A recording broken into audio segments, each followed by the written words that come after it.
Mtazamaji, karibu katika kipindi cha Kilimo Ajira Yangu. Katika kipindi cha leo, tutaangazia juhudi za Bodi ya Korosho nchini za kuhakikisha uzalishaji wa zao la korosho unaongezeka hadi kufikia tani milioni 1 ifikapo mwaka 2030.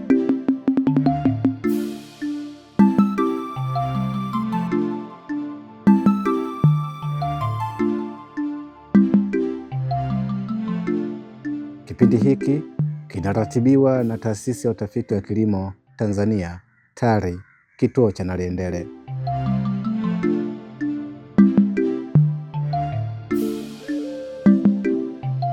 Mtazamaji, Bodi ya Korosho nchini ndiyo taasisi ya serikali iliyopewa jukumu la kusimamia na kuendeleza zao la korosho nchini.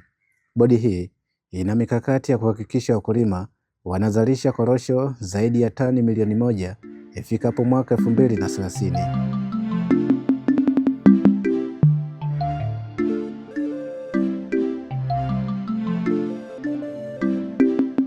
Bodi ya Korosho Tanzania kwa kushirikiana na wadau wa korosho walioko nchini Tanzania inashirikiana vema katika kutekeleza mikakati ambayo inaendeleza tasnia ya korosho hapa nchini, na mkakati mmojawapo ni kama ulivyousema ndugu mtangazaji, ni mkakati wa kuongeza uzalishaji wa korosho ghafi nchini kufikia tani milioni 1 ifikapo msimu wa mwaka 2029-2030. Tuna malengo mengine ambayo tumepewa na serikali ambayo pia ina mikakati yake. Tuna mikakati ya kuongeza ubanguaji wa korosho kufikia ubanguaji wa 100% ifikapo msimu wa 2029 na 2030. Lakini pia tuna mkakati mwingine ambayo tunaitekeleza, mikakati ya kuhakikisha kwamba tunakuwa na soko la uhakika na soko ambalo linatija kwa mkulima na wadau wengine ambao wanafanya uongezaji wa thamani wa korosho pamoja na bidhaa zake hapa nchini.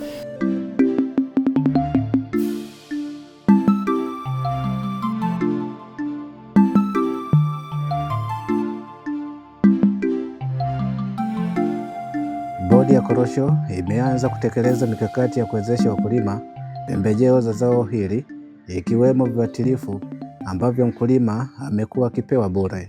Baada ya kuwapatia bure viuatilifu wakulima wa zao la korosho, sasa bodi imeanza mikakati ya kufufua mashamba pori ya mikorosho, kupanda mikorosho mipya, kukata mikorosho mizee na kuibebesha, pamoja na kuwapatia wakulima elimu ya matumizi sahihi ya taarifa za Mamlaka ya Hali ya Hewa.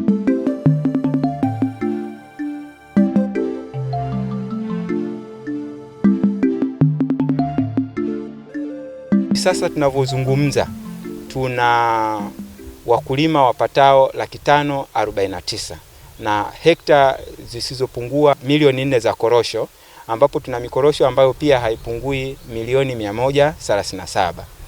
Sasa hizi taarifa sisi zinatuwezesha kufanya uchambuzi wa mahitaji ya pembejeo ambazo zinahitajika kwa wakulima na kuona kwamba kwa mujibu wa bajeti ambayo imepangwa na serikali, bajeti ya pembejeo za ruzuku za zao la korosho. Kwa hiyo tunajua moja kwa moja kwamba bajeti hile kwa mujibu wa mahitaji haya kila mkulima atapata kiasi gani cha pembejeo ambazo zinatolewa na serikali.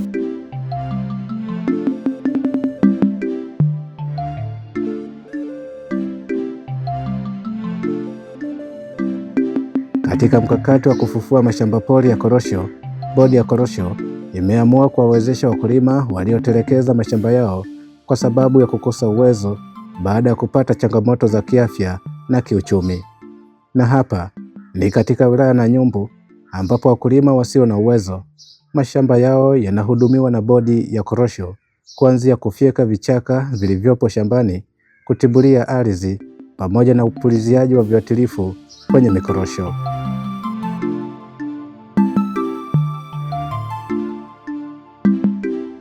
Tumefika katika shamba la Mzee Yusufu. Shamba lake lina jumla ya mikorosho 170. shamba hili halijahudumiwa kwa muda mrefu kwa sababu ya changamoto za kifedha, lakini mwenyewe pia alipata kuugua. Kwa hiyo shamba hili akawa halihudumii, hana nguvu za kuweza kufanya kazi. Ndio maana unavyoangalia mkorosho kama huu, msimu uliopita mkorosho huu umeungua moto. Matokeo yake ni kwamba haukuzalisha chochote, lakini mwaka huu shamba hili tunakwenda kulihudumia ili tuhakikishe kwamba anaongeza uzalishaji, ajipatie kipato, lakini pia apatie kipato kinachotokana na korosho ambazo atazipata katika shamba hili. Kwa hiyo ni moja ya mikakati ambayo tumeianzisha sisi kama bodi ya korosho kuhakikisha kwamba tunafufua mashamba yote ambayo yametelekezwa, lakini pia kuhakikisha kwamba na mashamba mengine ambayo yana changamoto kama hizi basi yanatambulika ili yaweze kuhudumiwa ili tuweze kuongeza uzalishaji wa korosho. Lakini sisi kama bodi ya korosho tutakachojiwezesha kwenye hili shamba ni kwamba tutatoa gharama kwa ajili ya kutibua. Inawezekana tukatibua kwa trekta au kwa kutumia wanyamakazi au kwa kutumia jembe la mikono. Lakini pia tutaondoa haya mafukutu ambayo yameachwa hapa, lakini pia tutampatia huyu mkulima pembejeo kwa maana viuatilifu ambavyo vinatakiwa kwa ajili ya kuweza kuhudumia hili shamba ili aweze kupuliza na mwisho wa siku tupate maua mazuri ambayo yatatupelekea kupata tegu.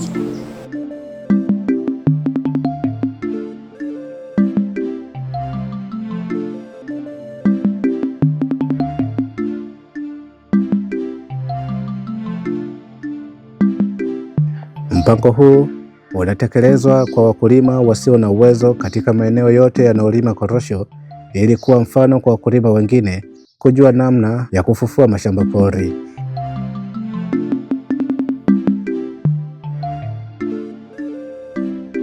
Kama tunavyoangalia shamba hili lina mikorosho 170, lakini kwa sababu halihudumiwi ndio maana tunaona vichaka hivi vinaota kwenye hili shamba.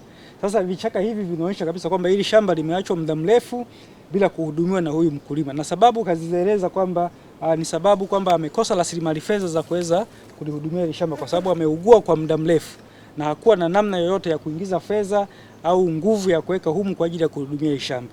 Hatimaye shamba hili limekaa shamba kama shamba pori tunavyoangalia, limeshindwa kuzalisha chochote, na kila mwaka ukipita moto humu linaungua na mikorosho inaungua. Mwisho wa siku mikorosho hii haitatoa tija wala haitazalisha. Kwa hiyo tutaendelea kukaa, tunasema kwamba bodi ya korosho Tanzania tuna jumla ya mikorosho milioni 130 na ni pamoja na hii ambayo haizalishi. Sasa hii mikorosho ambayo haizalishi kama ikihudumiwa ipasavyo, bodi ya korosho tutaongeza uzalishaji wa korosho kwa kiwango kikubwa kabisa na tutalingana na mataifa mengine ambayo yanazalisha korosho kwa kiwango kikubwa sana. Haya mashamba sisi bodi ya korosho kupitia tathmini ambayo tumeifanya msimu wa 25-26 tumekuja kubaini ni miongoni mwa vitu ambavyo vinachangia kutofikiwa kwa malengo ya kuzalisha korosho ghafi kama ambavyo tunapanga katika msimu husika. Mathalani nitoe kwamba msimu wa 24-25 tulipanga kuzalisha tani 595, lakini tuliishia kuzalisha tani 528 sawa na 89%. Na msimu wa 25-26 tulipanga kuzalisha tani 700, lakini mwisho wa siku tumekuja kufanikiwa kupata tani 617 sawa na 88%. Kwa hiyo maana yake ni nini? Mojawapo ya sababu za kutofikiwa kwa yale malengo baada ya kufanya tathmini ya kina, tumekuja kubaini uwepo wa mashamba pori. Na haya mashamba pori mengi yako kwenye hii mikoa ambayo inalima korosho, hususan kutoka mkoa wa Mtwara, mkoa wa Lindi, mkoa wa Ruvuma, mkoa wa Pwani. Kwa hiyo kuelekea msimu wa 26-27 tulichokifanya ni nini? Sisi tulichokifanya ni kwamba tumeona ni vema bodi ya korosho kama ilivyo ada, ni vema kushirikiana na wadau wetu. Sisi bodi ya korosho kwa kushirikiana na TARI na Liendele tuweze kukutana na wataalamu wa kilimo walioko kwenye sekretarieti za mikoa pamoja na halmashauri za wilaya, tujengeane uwezo, tushuke chini kwa wakulima kwenye ngazi ya kata na vijiji, tuweze kukutana na wakulima na kuweza kuwapa elimu ni namna gani lile shamba pori linaweza likatolewa porini na kuletwa shambani na hatimaye likachangia kwenye uzalishaji wa korosho.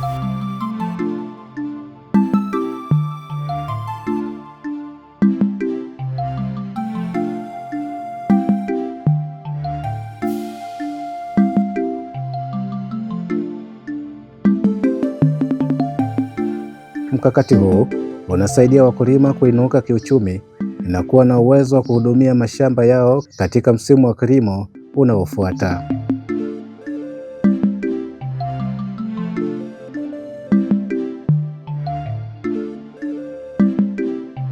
Nashukuru sana serikali kwa msaada huu kwa sababu sababu tayari ilikuwa wameangalia kwamba mapato yanakuwa kidogo, lakini miti ya mikorosho inakuwa mingi katika Tanzania. Walivyogundua basi imeonekana kwamba miti ingine imetelekezwa ya mikorosho. Kwa hiyo nashukuru kwenye kijiji changu amepatikana mmoja huyu wa kufanyia mfano, kwanza watibue. Mimi nashukuru sana, watoe dawa na mapato yatakuwa yanaonekana kwa kazi watakayofanya na serikali. Mimi nashukuru sana. Tutaji msaada wa hili shamba, kwanza mikorosho ipogelewe, hili shamba litibuliwe na hili shamba lipewe viuatilifu. Vikipatikana hivyo, naamini mambo yote yatakuwa yako safi na uzalishaji utakuwa mkubwa kuzidi kupita kiwango. Kwa hiyo naomba bodi inisaidie vitu kama hivyo, basi mambo mengine yaendelee. Shamba langu na ekari 11. Shamba hili nimeshindwa kulimia huu mwaka wa 6. Nashukuru bodi ya korosho anakuja kunisaidia. Anasaidia kusafisha, kupogolea, anasaidia kupogolea, kutibua na kulimia na kupulizia. Kwa kufanya hivyo nashukuru.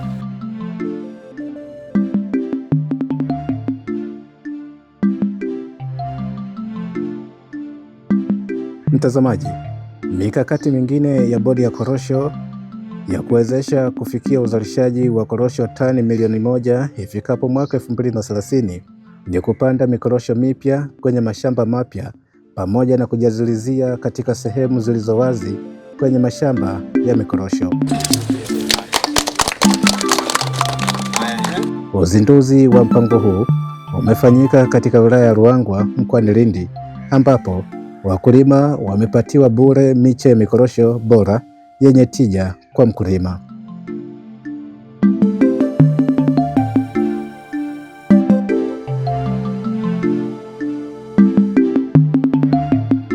Serikali kwa mwaka huu wa 2026 imeweka lengo la kuzalisha kitaifa miche milioni 3. Kati ya hiyo miche katika wilaya ya Ruangwa jumla ya miche 175,000 imezalishwa ambayo itaenda kusambazwa kwa wakulima bure. Hiyo miche ambayo itasambazwa katika wilaya ya Ruangwa inatarajia kwenda kuongeza uzalishaji kufikia zaidi ya tani 4,000 ifikapo mwaka 2030. Lakini tukumbuke serikali imeweka lengo la kuongeza uzalishaji kufikia tani milioni 1 ifikapo mwaka 2030. Kwa hiyo kumbe jitihada inayofanyika hapa ni moja kati ya mikakati ambayo imewekwa na serikali ya kuhakikisha kwamba tunaenda kufikia hiyo lengo ambalo limewekwa la kuzalisha tani zipatazo milioni 1 ifikapo mwaka 2030.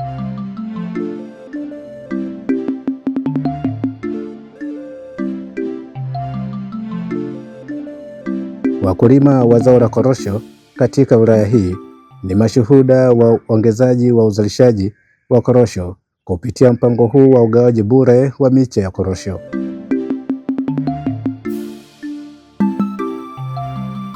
Mimi nashukuru sana kwa kuambia usema hapa pana miti ya bure, sio kutoa hata shilingi 100. Sasa ufaidikaji huu mimi nashukuru sana kwa sababu kuna mwaka fulani hivi kabla ya miaka 4 tulishawahi kuitiwa. Ile miti tumeshakuwa tumeipanda ile mikorosho na mpaka sasa hivi tunakula mafuma na matunda na tunafaidika nayo.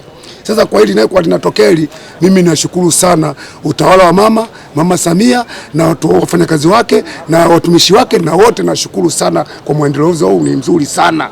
Wazidi kusonga mbele ili tupate maendeleo zaidi katika wilaya ya Ruangwa na tutakuwa matajiri wa kutosha na mtu waodeto koko atakuwa tuchezei sababu tutakuwa kila muda hela tu kuliko mazao mengine yote. Hata ufuta ule mimi nishaudharau kabisa, siwezi kufananisha na korosho. Korosho iko juu sana. Sasa hivi kwa gunia 2 milioni, kiona gunia 3 milioni na kitu. Mimi ni mkulima na niko hapa Ruangwa na ninashukuru sana kwa huduma ambazo tumepewa. Hii taratibu ambayo tunaendelea nayo ya kutusaidia miche ya mikorosho, sio miche tu, mpaka madawa tunapewa. Wengine walikuwa tuna hali mbaya, lakini wakati mwingine ukishapata dawa unaokoa mashamba yako.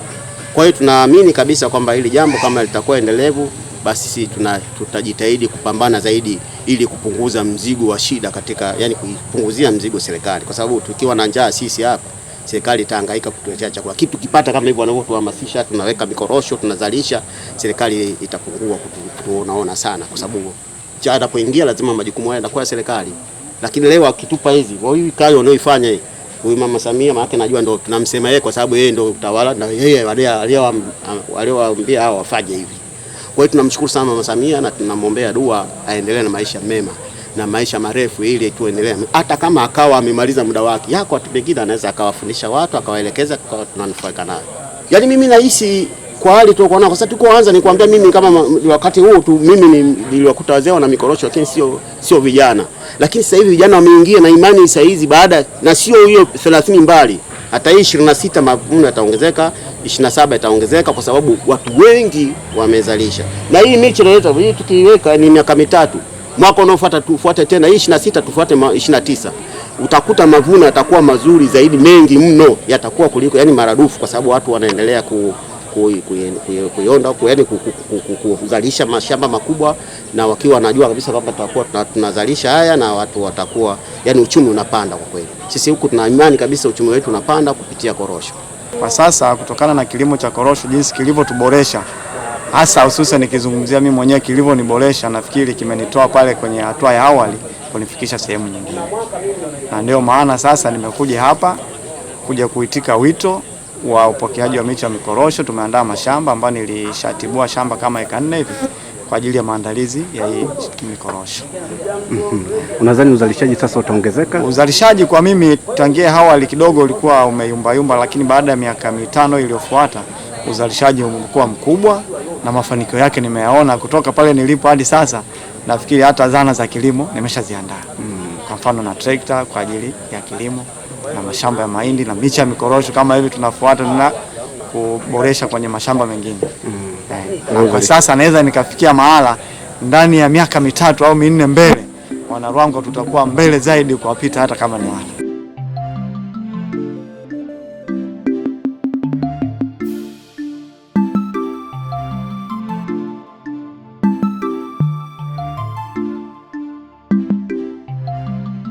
Mtazamaji, pamoja na juhudi hizo, lakini mabadiliko ya hali ya hewa huathiri uzalishaji wa zao la korosho. Kama mkulima hatojua namna ya kukabiliana na mabadiliko ya hali ya hewa, hujikuta akipata hasara na kudhoofisha juhudi za bodi ya korosho za kuongeza uzalishaji. Kutokana na changamoto hii, bodi ya korosho imeamua kuwapa elimu ya matumizi ya taarifa za hali ya hewa kwenye kilimo cha korosho maafisa kilimo wote kwenye maeneo yanayolima korosho ili kuwafundisha wakulima namna sahihi ya kukabiliana na mabadiliko ya hali ya hewa.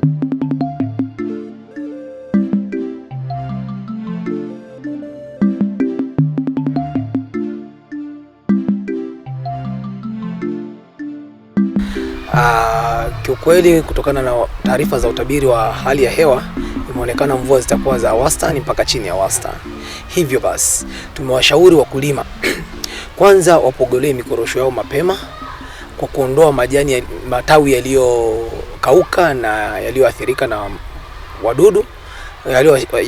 na wadudu na magonjwa, lakini pia tumewashauri wakulima watibulie mashamba yao ili hata hizi mvua kidogo zinazonyesha ziweze kuingia mpaka kwenye mizizi ya mti. Lakini jambo lingine tumewashauri wakulima waweze kuchanganya mikorosho na mazao mengine, kwa maana ya kulimia katikati na kuotesha mazao kama mikunde, mazao kama upupu ambao tunajua kwa huku kwetu tunatumia, lakini pia mazao kama choroko na mazao mengine ambayo yanaweza hasa ya jamii ya mikunde ambayo yanaweza kufanya urutubishaji wa udongo. Lakini pia tumewashauri wakulima waweze kutumia viuatilifu ambao vimethibitishwa kutoka kwenye mamlaka husika kwa lengo la kudhibiti hao wadudu waharibifu pamoja na magonjwa ya mikorosho. Lakini pia tutegemee nini kutokana na hizi mvua kuwa chache? Tutegemee kwanza mikorosho lazima ichipuze mapema. Kwa hiyo ndio maana ya sisi kuwepo hapa, kwamba wakulima wajiandae mapema kudhibiti visumbufu vya zao la korosho. Na pale watakapoona zile mvua zitakaponyesha zile za nje ya msimu, kwa maana zile mvua zinazoanza kuanzia kipindi cha mwezi wa 7 na kuendelea, basi wakulima ndani ya masaa 72 kwa maana ya siku 3 wawe wameshapuliza viuatilifu vya kudhibiti ugonjwa wa blight. Lakini pia watakapoona hali ya unyevu, kutokana na taarifa za mamlaka ya hali ya hewa, hali ya unyevu itakapozidi 75%, pia kwa sababu hiyo hali inaweza kuchagiza pia mashambulizi ya ugonjwa wa blight, waendelee kupuliza viuatilifu vinavyokinga au vinavyodhibiti ugonjwa wa blight. Lakini jambo lingine pia tunalowashauri kutokana na hali ya hewa, tunakumbuka kipindi hicho kuelekea mwezi wa 8 na wa 9 kule kunakuwa na joto, kipindi cha joto. Kwa hiyo wakulima watumie viuatilifu hasa vya kudhibiti wadudu wa mealybug kama Profenofos, ambavyo vitakuwepo kwenye ule ugawaji wa pembejeo. Kutakuwepo na component itakayosimama mahususi kwa ajili ya kudhibiti hawa mealybug, kwa sababu msimu uliopita walishambulia sana mashamba. Lakini pia tumewashauri wafanye mambo kadha wa kadha ambayo ni pamoja na kuweka mulching kwenye mikorosho midogo ambayo tunaenda kuisambaza kwa lengo la kulinda unyevu kwenye mashamba.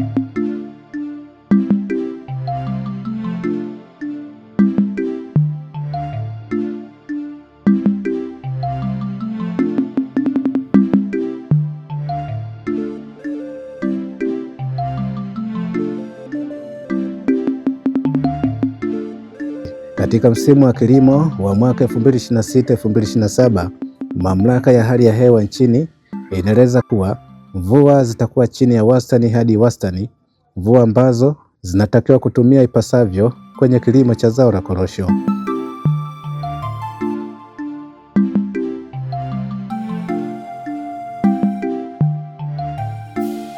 Msimu wa mvua ambao unaendelea tulionao kwa sasa kuanzia mwezi wa 2 kuja mpaka mwezi wa 4 unaonyesha mvua zitaongezeka kidogo ukilinganisha na msimu wa kwanza wa mwezi wa 11 mpaka mwezi wa kwanza.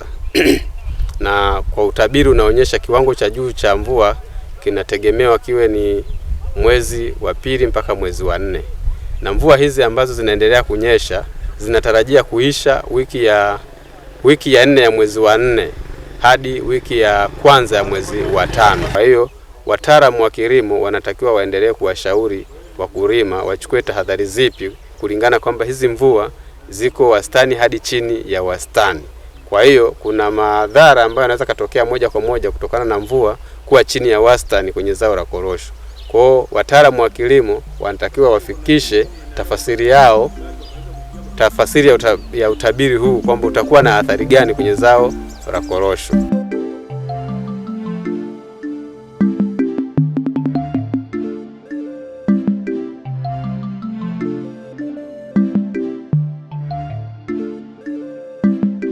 Maafisa kilimo wanapaswa kuwafundisha wakulima umuhimu wa kutibulia mashamba yao, kujiandaa mapema na viuatilifu.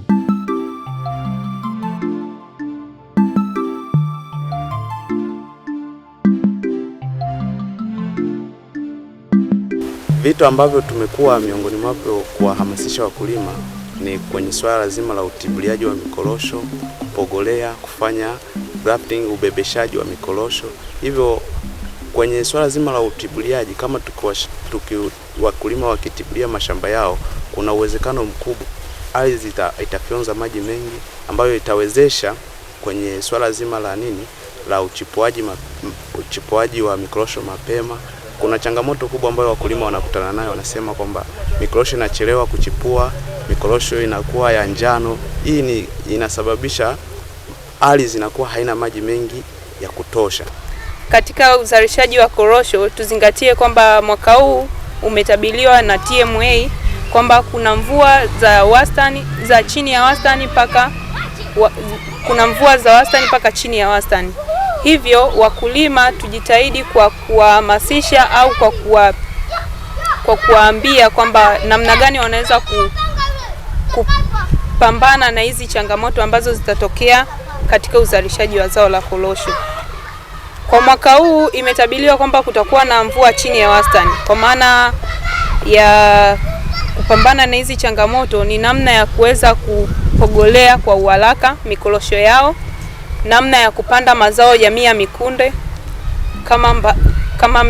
kama upupu pamoja na kunde zenyewe, namna ya kuweza kupanda mazao yanayostahimili ukame kama ufuta.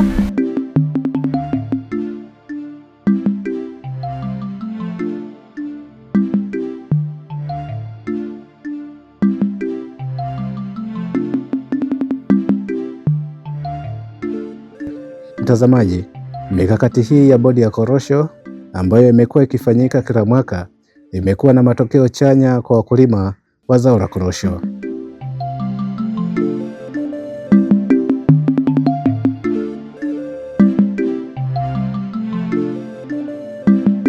Wananchi ni mzuri, na ndugu mwandishi, utakuwa ni shahidi kama ulishawahi kufika kwenye wilaya na Nyumbu miaka 5-6 iliyopita, lakini pia hata kama hujawahi kufika kwenye wilaya na Nyumbu, unashuhudia minada ya korosho inavyoenda. Utaona kwamba takwimu za uzalishaji wa korosho umekuwa ukiongezeka mwaka hadi mwaka kwa muda wa miaka 4 sasa mfululizo. Kwa hiyo tulikuwa tunazalisha tani milioni 17 kilo milioni 17, lakini tumekaenda milioni 20, tukaenda milioni 22, na msimu uliopita tumezalisha kilo milioni 24. Kwa hiyo mwitikio ni mzuri, na hata ukipita barabarani, ukipita vijijini kwenye mashamba, utaona kabisa maeneo ambayo zamani tulikuwa tunaona kama ni mashamba pori, saa hizi inatunzwa, inalimwa, na hiyo pia imesaidia kuongeza kipato cha wananchi wa wilaya ya Nyumbu, kwa sababu maeneo hayo ambayo wamefufua mashamba pori, tumehamasisha walime mazao mchanganyiko. Wanalima mbazi, wanalima karanga, wanalima choroko, na wilaya na Nyumbu utakubaliana na mimi kwamba ni kati ya wilaya ambazo sasa zinazalisha ufuta kwa wingi, wanazalisha mbazi kwa wingi, tunazalisha karanga kwa wingi. Kama nilivyosema, wakati mimi nafika nilikuta uzalishaji wa korosho ni tani 14,000. Sasa hivi tumefika tani 31,000. Ni zaidi ya mara 2 ya uzalishaji ambao tumetoka. Hii ni kazi kubwa ambayo imefanywa na wakulima, ni kazi kubwa ambayo imefanywa na ninyi. Mmepambana, mmejitoa, mmewekeza nguvu na rasilimali zenu kuhakikisha kwamba tunafika hatua hii. Kwa niaba ya serikali tunawapongeza na kuwashukuru sana sana sana, kwa sababu ni ukweli ulio dhahiri kwamba halmashauri ya wilaya ya Ruangwa, ikitokea wakulima mkaamua kwenda kufyeka mikorosho yenu yote, halmashauri ya Ruangwa ina collapse kabisa. Kama tunakusanya bilioni 5, bilioni 1.6 zinatoka kwenye korosho peke yake.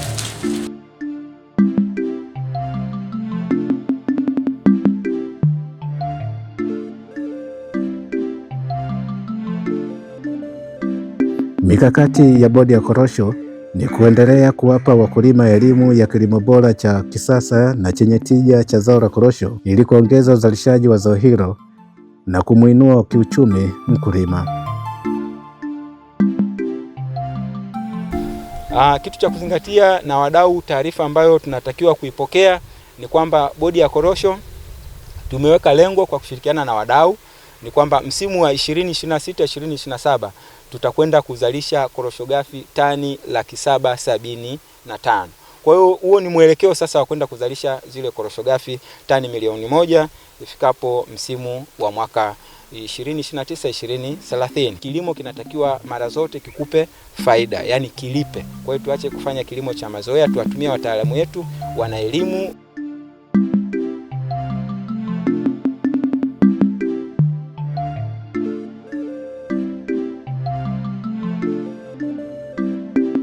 Mtazamaji, hadi hapo tunafikia mwisho wa kipindi chetu kwa leo. Kumbuka, kipindi hiki kimeratibiwa na Taasisi ya Utafiti wa Kilimo Tanzania TARI, kituo cha Naliendele. Usikose kutazama kipindi kama hiki juma lijalo, muda na wakati kama huu. Asanteni.